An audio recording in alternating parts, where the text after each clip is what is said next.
We want you to begin to feel the power of your asking and the importance of your asking.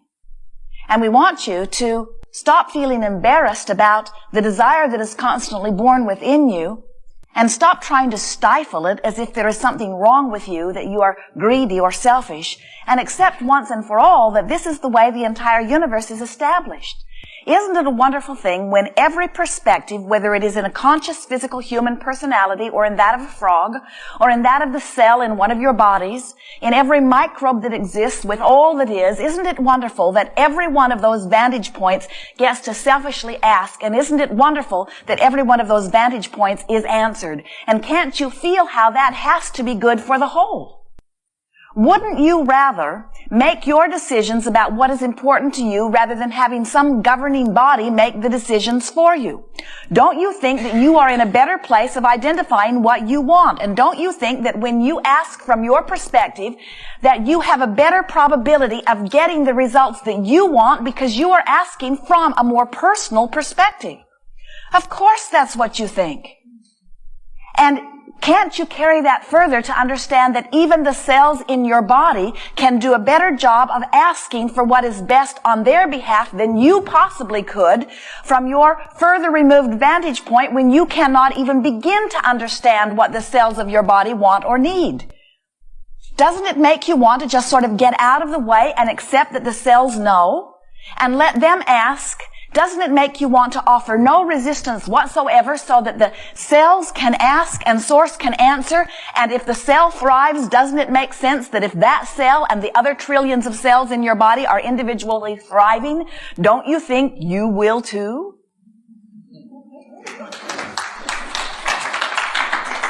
So whether you are looking at the cells in your body that are governed by the personality that is you, or whether you are looking at the people of a nation that are governed by a body, doesn't it make sense to you that as you are individually asking and you are individually answering, doesn't it make sense that anything that you do that keeps you from causing any resistance within you would then put you in the place of more fully receiving what you are asking for? It is our promise to you that when you ask, it is always given. And it is also our promise to you that that which you are asking for, you must not resist if you are to receive it. Which means if you are a vibrational match to that which you are asking for, you will receive it fully. Esther has been listening to us offer the analogy of the radio signals or the satellite signals for some time. And while she can accept from her human perspective that that which Abraham says is probably true, although she has no way of proving it to herself other than from the feeling tones that waft through her, she cannot even tell for sure where we are really transmitting from. She is aware she is getting the signal, and it feels good as it flows, but there is no way for her to really understand on any deep level other than what we say to her, and she trusts that that is true. And so the other day she is watching a television program called How Does That Work? And the program is describing how the radio works. And it is describing that there is an antenna that is out there receiving, literally absorbing the vibration. And the program explained that the vibration of sound is just like electricity. And so the antenna is receiving or absorbing all of this sound. All of this sound. All of the signals that are being transmitted anywhere in the vicinity are being received by this antenna. A sort of cacophony, if it were not for the other components within the radio that recognize the signal that you are asking for, separate the signals that are being offered, and allow in only the one that you have your tuner set to. And Esther said, Abraham, the analogy that you've been offering about the radio is an even better analogy than I knew. Because here it is, everything that has ever been, everything that is being, all blowing around in our environment.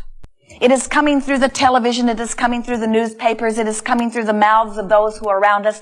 A cacophony of ideas and beliefs and expectations and desires. And how is it that we keep from being overwhelmed and bombarded? And we said, you set your tuner. You set your tuner by identifying what is important to you, by making statements of your own desire, by getting in sync with the true vibrational nature of who you are. It is a wonderful thing to be focused in this magnificent universe where law of attraction is sorting all things out. And law of attraction is a bit like the tuner in your radio in that it is able to separate and distinguish the signals. And as you are paying attention to the way you feel, you can get so very good at offering more consistently a vibration which then law of attraction matches. If you are utterly objective or eager to soak up all information on all topics that's being offered, then you are living a sort of chaotic life. And of course, it's not in your nature to do that because while you are a multifaceted being, you are more singularly focused as you are here in this physical body. You cannot think a great number of thoughts at the same time. So what happens to you as human perceivers, as powerful creators, whether you are doing this deliberately or whether you are doing it by default, as you focus here, then here, then here, as you remember something, or as you observe something, or as you imagine something, or as you converse about something, you offer these radio signals that, for the time of your offering, become your point of attraction, or your point of deciphering all of those signals that are out there. They become your point of receiving. As you are standing in your physical now, and you are aware of the way you feel, and you are interested in feeling good, so that you are deliberately making the choices of what you give your attention to, whether it is a past, present, or future thought. As you make those decisions about where you direct your thoughts based upon how they feel, then you begin to activate within yourself the vibration that is truly in keeping with who you really are, and you filter out all the stuff that doesn't match that. And that is what true thriving is. It is getting in sync with the true nature of your being, so that anything that is not in keeping with the true nature of your being is filtered out.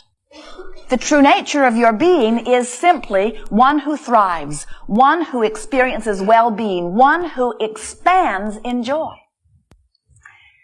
So as you stand in your now, what you're offering vibrationally now is your point of attraction.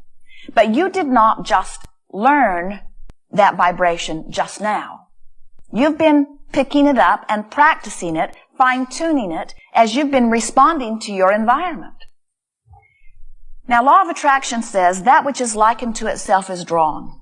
And law of attraction is the most powerful law in the universe, really the only one worth talking about, because what law of attraction says is when you're offering a signal, that's the signal that you're going to receive back.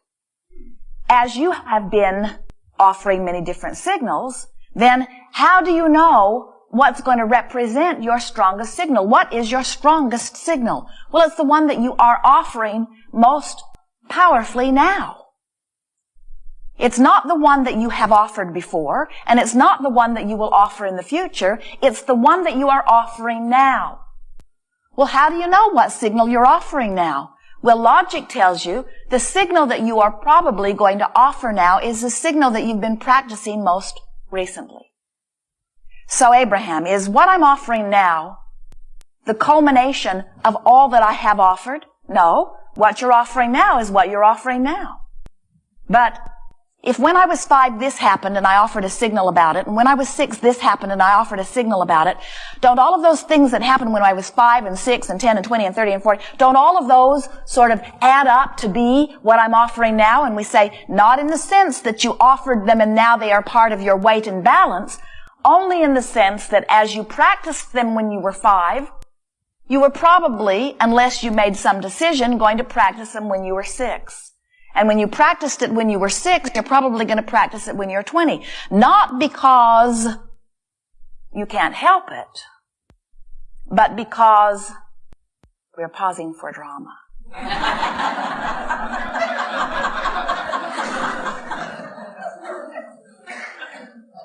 Because it was your path of least resistance. It's easier in the middle of an argument to keep arguing. It's easier in the middle of pain to notice pain.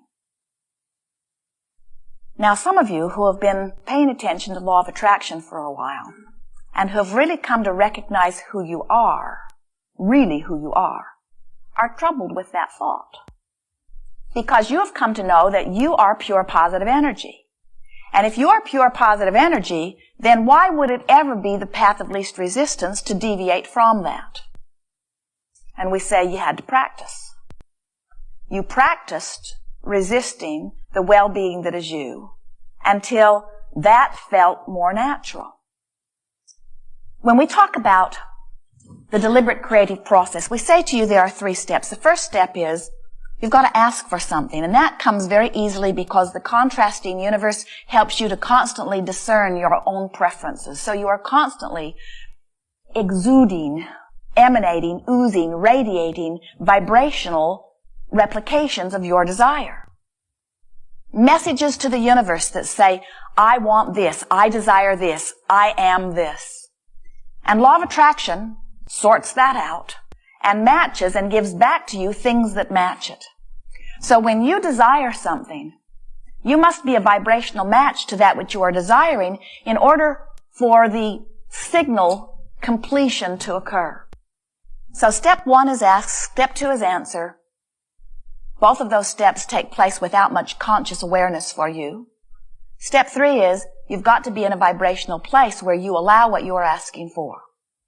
So the art of allowing, that's what we call this gathering these days, the art of allowing is really saying the path of least resistance. It's saying, I'm going to learn how to get out of the way of the receiving of what I've been asking for. Now, allowing what? Allowing well-being, allowing clarity, allowing wellness on all fronts, allowing the answers to the questions, allowing the well-being that I've been asking for, allowing what I came here to live, allowing the fulfillment of who I really am, allowing the expansion of the universe, allowing all that is good. So can you hear how the path of least resistance and the path of allowing, or most allowing, are really the same path? So when you want something, you've got to not resist it. And how do you not resist it? By being a match to what it is. So when you say, I want more money, and then you say, but I don't have enough money, and I'm really suffering in my absence of money, you are not choosing a path of less resistance, you are choosing a path of more resistance because you are amplifying where you stand in your absence of money. And sometimes, without even meaning to, you escalate that resistance all the more.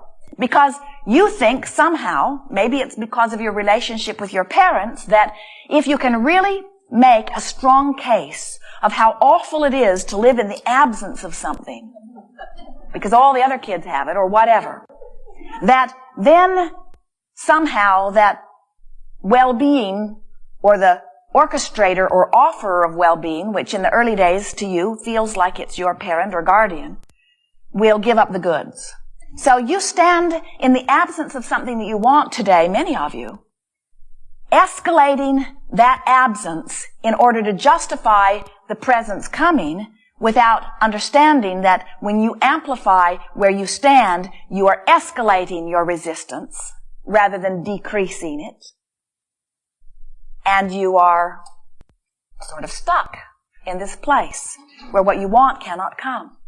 And then when it does not come, then you get so creative about explaining why it is not coming, which further escalates the practicing of holding a vibration. We want you to understand that once you've meditated and you're in vibrational sync with who you really are, the path of least resistance is always a positive, good-feeling thought.